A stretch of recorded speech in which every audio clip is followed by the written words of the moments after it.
Olá, você que me segue no Rodrigo Silva Arqueologia, que bom estarmos de volta aqui para o nosso bate-papo semanal sobre Bíblia, História, Arqueologia, Teologia e também Jerusalém. Eu vim até esse lugar aqui alto em Jerusalém, daqui você pode ver aquela cúpula dourada lá atrás, que é o cartão postal da cidade. E no vídeo de hoje eu resolvi contar para vocês um pouquinho sobre a história de Jerusalém. Na verdade, hoje, no dia que eu estou gravando esse vídeo, nós estamos recebendo aqui em Israel a notícia de que a Mossad conseguiu prender alguns líderes terroristas muito procurados aqui, muito perigosos, e isto foi notícia em todos os jornais da cidade, do país de uma maneira geral. Agora, por que todo mundo quer Jerusalém? Eu me lembro até de um filme que eu assisti uma vez chamado A Cruzada, onde o autor do filme, aquele que escreve o roteiro, colocou nos lábios de Saladino, um dos conquistadores de Jerusalém, a frase: Jerusalém não é nada, mas é tudo. Jerusalém não é de ninguém, mas é de todos. Todos querem Jerusalém. E de fato, por que essa cidade é tão cobiçada assim por judeus, muçulmanos, cristãos, pessoas de todas as nacionalidades? Em toda a época, todo mundo sempre quis Jerusalém. Como começou a história dessa cidade? Bom, se eu olhar pela Bíblia Sagrada e também mesclando com a arqueologia, nós temos evidência da ocupação humana em Jerusalém desde a época do chamado período do Bronze. Eu estou falando por volta de 2000, 1800 anos antes de Cristo. Se eu seguir pela Bíblia Sagrada, essa cidade na ocasião se chamava cidade de Salem ou Shalem, e ela teve entre os seus reis aqui um monarca chamado Melquisedeque. Não temos muitas informações de Melquisedeque, mas sabemos o suficiente que ele era adorador do Deus vivo, que ele adorava Deus e chamava Deus de El Shaddai, e que Abraão, o pai da nação judaica, reconheceu em Melquisedeque um sacerdote do Deus Altíssimo e lhe devolveu o dízimo. Melquisedeque, por sua vez, abençoou Abraão. Depois, com o passar do tempo, Jerusalém foi tomada pelos jebuseus. Nós não temos muita informação histórica de quem seriam os jebuseus ou qual seria a sua etnia, de onde eles teriam vindo. Alguns pensam que os jebuseus podem ter vindo de um tronco semita, outros pensam que eles podem ter vindo de um outro tronco. Nós não temos muitas informações sobre os jebuseus. Nós só sabemos que eles tomaram a cidade ali por volta aproximadamente do ano 1500 a.C., nessa época, e eles transformaram a cidade. A cidade, na verdade, era fortificada desde a época de Melquisedeque. Ela tinha muralhas muito bem fortalecidas, tinha um bom sistema de água, ela tinha inclusive um caminho, um túnel seco, que as pessoas podiam, de dentro da cidade, ter acesso à água. Aí, depois desse período que a cidade era chamada cidade de Salém, ela se tornou a cidade de Jebus, por causa dos jebuseus. A bem da verdade, nós temos alguma informação histórica e arqueológica que já nesse período ela também tinha o nome paralelo de Jerusalém. Aí chegamos ao 10º século a.C., ou melhor, ao século 11 a.C., as conquistas do rei Davi. Davi conquista a fortaleza dos jebuseus, ela se torna a fortaleza de Davi, a cidade de Jerusalém, e assim ela fica agora sendo a capital do povo de Israel pela primeira vez na história, isto no século 11 a.C. para cá. Bom, depois disso, Jerusalém foi várias vezes cercada, quase dominada. Vieram os assírios no 8º século a.C. e cercaram a cidade, mas não a destruíram. Porém, em 587 ou 586 a.C., os babilônios chegaram sob o comando de Nabucodonosor, destruíram Jerusalém, destruíram o templo e ainda levaram boa parte do povo judeu para o cativeiro. Foi uma terrível catástrofe para a história da cidade de Jerusalém. Mas quando os judeus voltam do cativeiro no período persa, eles começam a reconstruir a cidade. Aí você tem figuras como Esdras, Neemias, Zorobabel. Neemias ajudou a reconstruir os muros, Zorobabel começa a reconstruir o templo, e o templo vai sendo construído aos pouquinhos. Aí chega o período em que os gregos estão na região, especialmente aqueles que eram descendentes dos generais de Alexandre o Grande, e você vai ter um desses terríveis líderes gregos, eu estou falando de Antíoco Epifânio, que veio destruir a cidade mais uma vez. Antíoco Epifânio chegou aqui e no lugar do templo recém-construído, ele acabou colocando no altar do templo um porco. Você sabe, os judeus não comem carne de porco, nem nenhum derivado do porco. Agora imagina, ao invés de terem um cordeiro no lugar do templo, terem um porco sendo sacrificado ali, ao som de muita gargalhada, uivos e outras frases de depreciação da cultura, da fé, da religião judaica.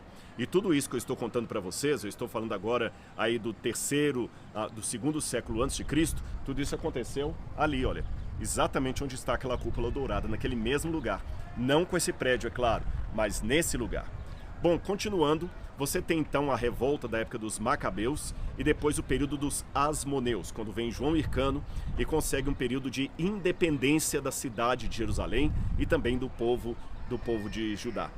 Nessa época, eu estou falando também aqui um pouquinho antes da vinda de Cristo, os reis asmoneus começaram a ter uma briga política pelo poder que envolveu reis e também sacerdotes. Na época já havia problemas que a gente pensa que são somente atuais. Aí chega finalmente o período dos romanos.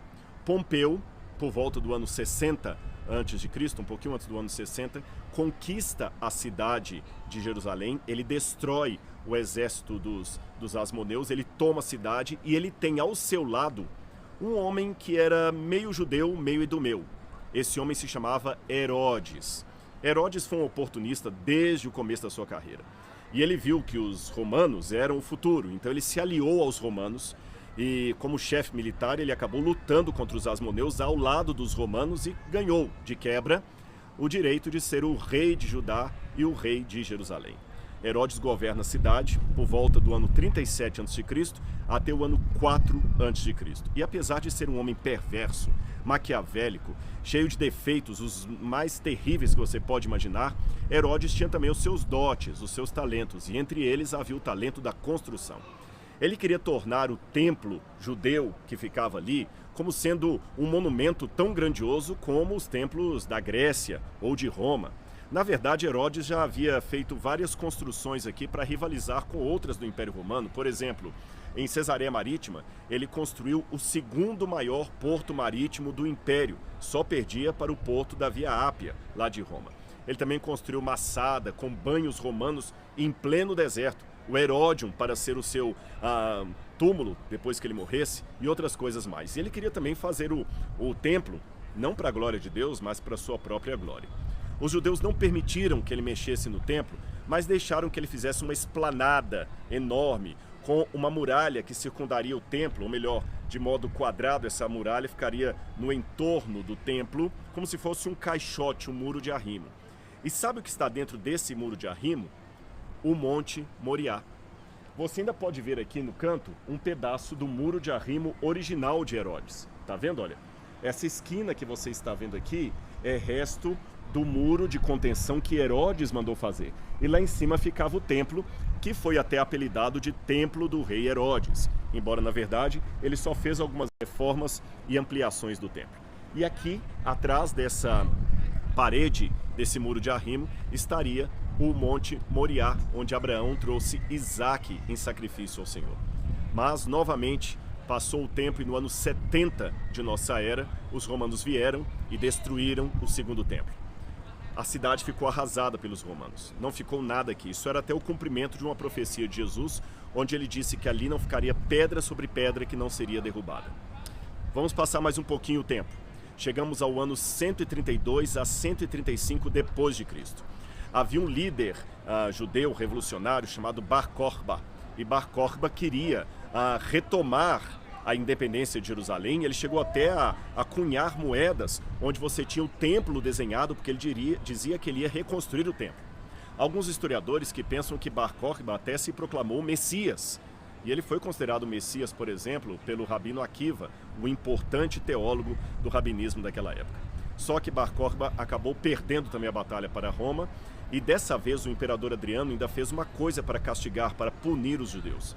Ele mandou tirar todos os judeus que houvessem na área de Jerusalém, trouxe povos estrangeiros para cá e rebatizou a terra com outro nome. Antes de eu falar desse outro nome, deixe-me explicar uma coisa que aconteceu. Quando Jerusalém foi destruída no ano 70 por Tito e Vespasiano, o lugar do templo foi também destruído e aqui eles colocaram um templo pagão em homenagem a Hélia Capitolina, que é aquela loba da história de Rômulo e Remo. Então Jerusalém passou a se chamar, depois da destruição do ano 70, de Aelia Capitolina. Só que quando o Adriano agora no ano 135 depois de Cristo, destrói mais uma vez toda a região e expulsa os judeus daqui, crucifica todos os seguidores de Bar Kokhba, ele muda o nome de toda a região para o nome de Filistina. É interessante que em hebraico a letra P e a letra F é a mesma letra. A única diferença é se você colocar um pontinho dentro ou tirar. Esse pontinho é chamado de Dagesh. Assim como nós falamos farmácia com F ou com PH, Filistina ou Palestina seria o mesmo nome. Aí que a região passou a ser chamada de Palestina. Aí vieram os persas, que também atacaram a região aqui no 3º século de nossa era, e depois no 7º século vieram os muçulmanos. Aí você tem os muçulmanos que chegam aqui, como Omar, por exemplo, e eles conquistam a cidade e tornam essa cidade o 3º centro de peregrinação do islamismo.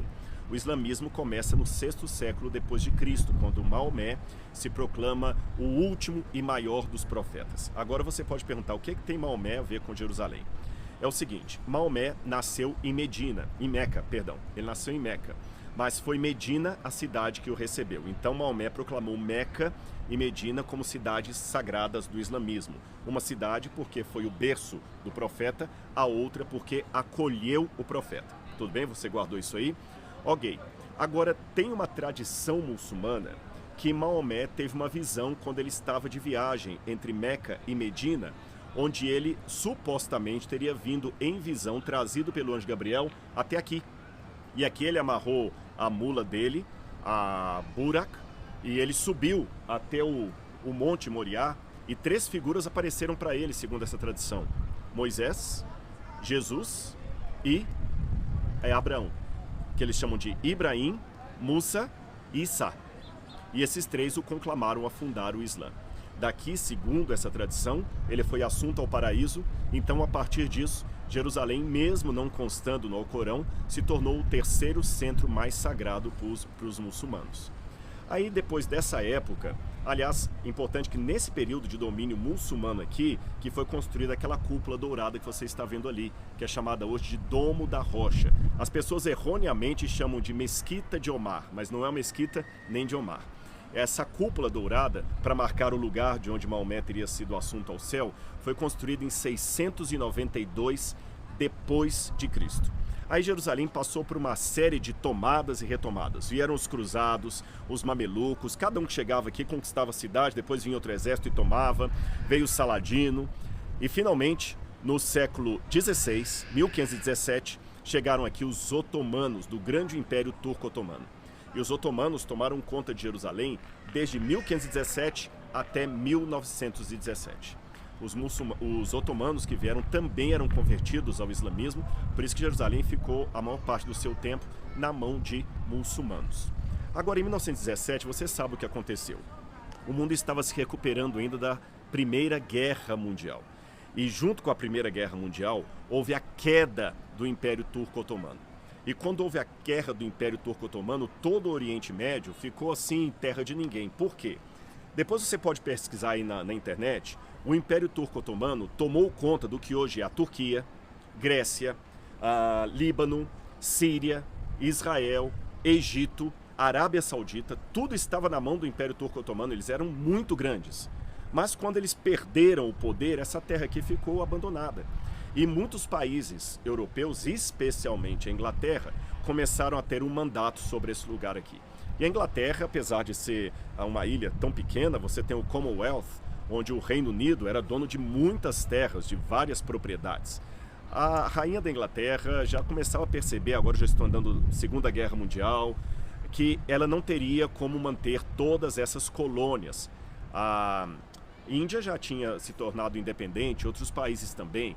Antes que perdessem esse pedaço aqui e com ele todo o petróleo que há na região, não em Israel, mas na Arábia Saudita, por exemplo, a Inglaterra, junto com outros países ali, começaram a fatiar o Oriente Médio e eles criaram os países atuais. E aí você tinha um problema, já que eu estou terminando a Segunda Guerra Mundial, porque você teve um saldo de 6 milhões de judeus mortos. Como pedir desculpa ao mundo por uma coisa que aconteceu sob as barbas de todos os reinos e presidentes e primeiros ministros, e ninguém fez nada a tempo para impedir Hitler. E os judeus, já antes disso, tinha um movimento sionita, onde eles queriam recuperar a área de Israel, a terra deles. Bom, resultado, aí começou toda uma polêmica na antiga Liga das Nações Unidas, que hoje chamamos de ONU. Eles estavam retalhando esses lugares aqui. Por exemplo, eles pegaram famílias de sheiks, vários sheiks do deserto, e deram para eles a Arábia Saudita. E uns primos da família, que eram brigados, ganharam a Jordânia. E outros o Líbano. E assim foi. Famílias de sheiks, que eram homens do deserto, os sheiks beduínos. Bom, então nessa leva de reconstruir o Oriente Médio, colocando aqui as delimitações de cada país, e é isso mesmo que você está entendendo, os países que hoje fazem parte do Oriente Médio foram desenhados no tabuleiro dos governantes da Europa. Agora, tudo isso aí, depois da Segunda Guerra Mundial, indo para a mesa de negociações, e os judeus também querendo a terra deles. E aí? Como devolver essa terra para os judeus?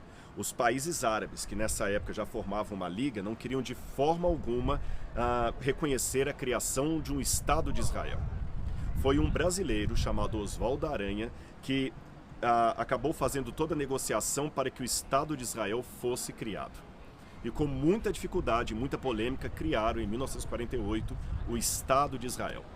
Mas apenas no papel. Agora os judeus se virem para poder recuperar a terra de vocês. A princípio, a Jordânia estava dominando tudo isso aqui que vocês estão vendo. Tudo isso aqui estava na mão da Jordânia.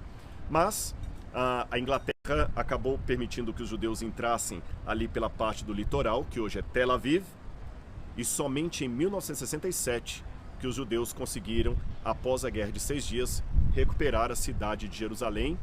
E mesmo assim, até hoje, a história ainda continua em debate sobre que parte pertence a Israel, o que fazer com os palestinos que estão aqui, os árabes e outros povos, porque todos querem Jerusalém. Eu fiz apenas esse resumo para você ter uma ideia de quão rica é a história de Jerusalém. Mas ao mesmo tempo, quão bela é essa história, porque foi aqui que aconteceu o capítulo mais importante da história da humanidade. Foi aqui que Jesus de Nazaré veio, foi aqui que Jesus de Nazaré pregou, foi aqui que ele morreu pelos nossos pecados e ressuscitou para a glória de Deus o Pai. Eu espero que você tenha gostado aí desse muito breve resumo, e agora você pode até, quem sabe, ter um espírito aí de pesquisa e estar incentivado a conhecer um pouco mais sobre a fantástica história da cidade de Jerusalém. Um grande abraço e até o nosso próximo vídeo. Tchau, tchau.